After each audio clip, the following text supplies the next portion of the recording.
More fatties are on the way.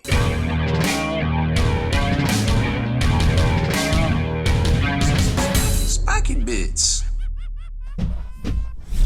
Welcome back, Hobby Maniacs. I'm Baer from SpikyBits.com, and we are checking out the new fatties for, I want to say 40k, but technically it's Necromunda. I mean, I guess it's the whole grimdark anyways. So this is a really interesting release from Games Workshop because they did, you can get this box of 6 of these duders for $80 US, or you can get this box of 2 of these duders for $40 US. I'm not a mathologist, but something tells me that if I want to spend the money, I'm probably just going to buy the box of 6, regardless. So I'm going to let you in on a little secret. You can always get your hobbies for less from dicehead.com or, Amazon, whatever. The actual secret is that these are all like literally the same sprue. It's one sprue. There's 3 of one sprue in this and 1 of one sprue in this. But it's a really, really modular sprue, which is kind of cool to see. Now, this particular box here, they only give you the instructions to make these 2 dudes right here, which I don't know enough about Necromunda to tell you what these guys even do in Necromunda or anything like that. But they only give you the instructions to make those guys right there. But you can do this. This kit is super modular. I'm going to show it to you here in a second. I actually have some Ogryn from 40k that we can try to fit some of these pieces on, although just kind of eyeballing it, I'm not sure how that's going to turn out, but this is the box that we're going to kind of talk more about. We're going to take a look at the instructions, do the best we can to get these guys together, and kind of check out the posing and instructions and see if there's potential to kit bash them with some of the guard stuff from 40k. So once we get the box open, 3 exactly identical sprues to form this weld. Trust me. Okay, there we go. 3 identical sprues. We'll talk more about that. You're gonna get the 40 mil bases from Necromunda. This cool, like kind of industrial kind of look and everything like that. And then the manual itself. Now, unlike the manual I just showed you, this one has all the options in it. So there's a lot of different ways to put these guys together, but you can already kind of tell there's only 2 actual poses. This one where he's kind of like stepping, and this one's where it's flat-footed with a bionic kind of foot. 1, 2, 3, 4 heads with a bionic head here, which you can actually just mount this as a helmet on. I think one of these dudes has it on. Yeah, that dude right there has it as a welder's helmet. So that's kind of cool to see, right? And then you've got the arm option, so you can have double augmented fist, not necessarily a power fist, storm welder, arc welder, whatever you want to call it, spud jacker, I don't know, and the power supply for the arc welder. But then once you start kind of flipping through the pages, you'll see that you can do some different stuff here. So like the power conduits here actually go to both of the augmented fists, or you can just do one fist by itself with no augmentation, although it does have this piece up here that locks in, and this piece actually fits, I think, slides down underneath there. And then you have this guy here where they do mention that you can put the helmet on his belt right there, or this is just a cybernetic kind of type deal with a little bit of cowl there. So a few extra pieces in the kit, and it kind of transforms it a little bit more. Then that same piece, you actually get 2 of these on the sprue, is like kind of like a servo that locks in on this arc welder thing over here. And then you can have that guy with the welding mask up, or you can use the actual power conduit here to actually lock into that as well. So you can have it free or lock it in, or back here you can have the 2 little gauge couplers at the bottom, or use the conduit itself. So lots of different possibilities for not a lot of models, and they make it seem and break it up with all these little accessory pieces, which I think is really ingenious and really cool. Now, once we start taking a look at the sprues, and I can already tell looking at this is very much not very conveyed well here. I don't see where to put this little bit, and I don't see where to put this certain, like, this has to be at a certain angle, but where does that lock in here? Like, where does this little servo kind of go? It doesn't really show it. So I can already tell I'm not going to get this right. I mean, I could fiddle with it and take 30 minutes, take an hour to get it straight, but I can tell when I put it together, it's not going to turn out well. I've seen enough of this. We put together enough stuff in the past. I just know that's going to happen. But once you start getting through here, I don't really see any other gotchas besides the hoses if they don't kind of match up correctly. The heads and everything look to be about right, and all your different options, and little belt pieces and things. All of the models go together with the same pose. So like, this is this piece, these are this feet, these are these pants, and then for the other one, they all start out the same right here with this little augmented thing. So let's take a look at the sprues and then get some of these guys together and compare them to some 40K stuff. So here is the one sprue to rule them all when it comes to Ogryns, right?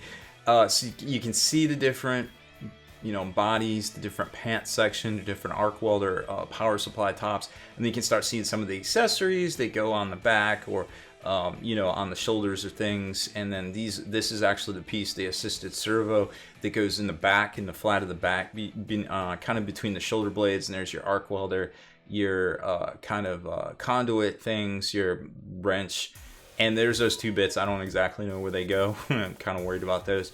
More conduit, more things like that. So all of it here, all your options, everything you need, those little gauges that go on the bottom of your power supply over here, everything you need is right here. It's just how much do you actually use? Well, let's find out. Let's put together one of these sprues and see what we can get to work. So like I said, pretty ingenious when it comes to how they designed all this stuff to kind of go together and be super modular. Like, I just used some blue tack and we put this helmet on right here.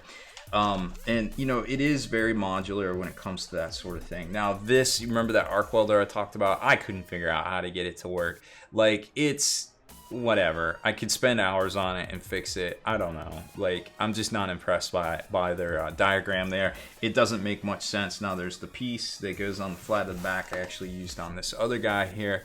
So he's got his little visor flipped up. We've got the power fist thing here, and that actually locks into this piece, which is the servo assisted piece, and that's supposed to lock in to the back of this, but it doesn't, because that doesn't lock in right. So it's kind of like a cacophony of failure, and then it didn't work. So I think this is supposed to be here, and that's supposed to be flipped back somehow, and it's just really hard to understand how it's supposed to work, kind of from the instructions. So a little bit disappointed in that, I guess is the word. Now you can glue your power supplies right there if you want, and they'll just kind of lock in.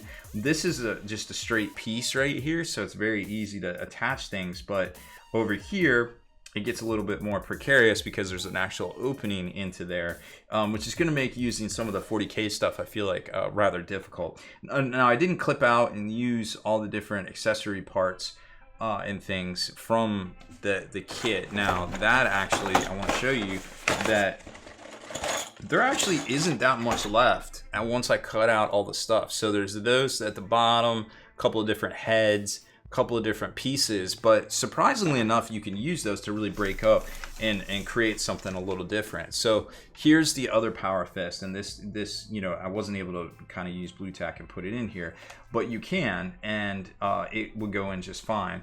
And then you can have the power supplies going around and hooking into things. This didn't mate up very correctly, if I recall. Yeah, it went right there, and then it didn't quite lock in, so you kind of have to glue it all at once to get it to really lock in okay, but I don't think there's any issue with that. But what I did notice was that once you put this these arms in here, it's almost like they forgot to sculpt the rest of the muscles on the top here. You see all this definition and all these veins and things?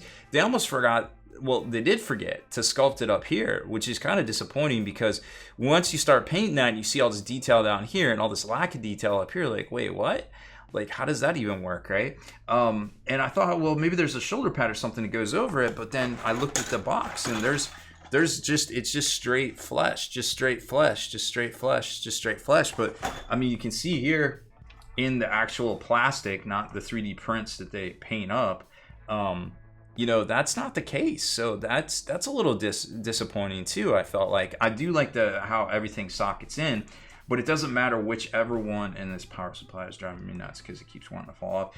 It doesn't matter which one you put on there. There's a definite disconnect in the sculpt and the detail of the muscle on that side. Now this side, it kind of doesn't matter because it sockets right in, but whatever.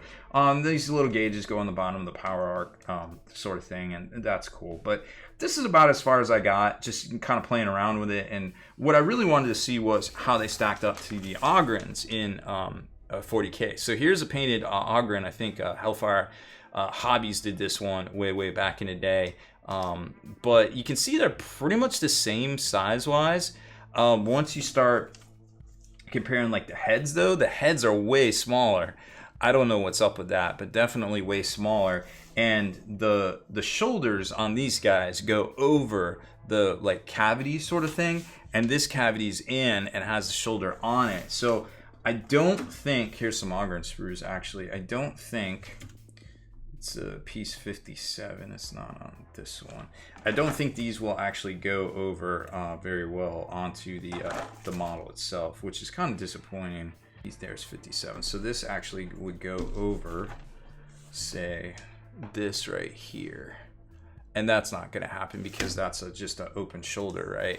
So I mean, you could spend some time and kind of file things down and do a little bit right there and get them on there, but I almost feel like the muscle is almost like a different scale, so to speak, which, you know, that's not going to work. So if you had any hopes or maybe of converting these guys up, I'll just tell you right now, it's going to be a lot more difficult than it looks.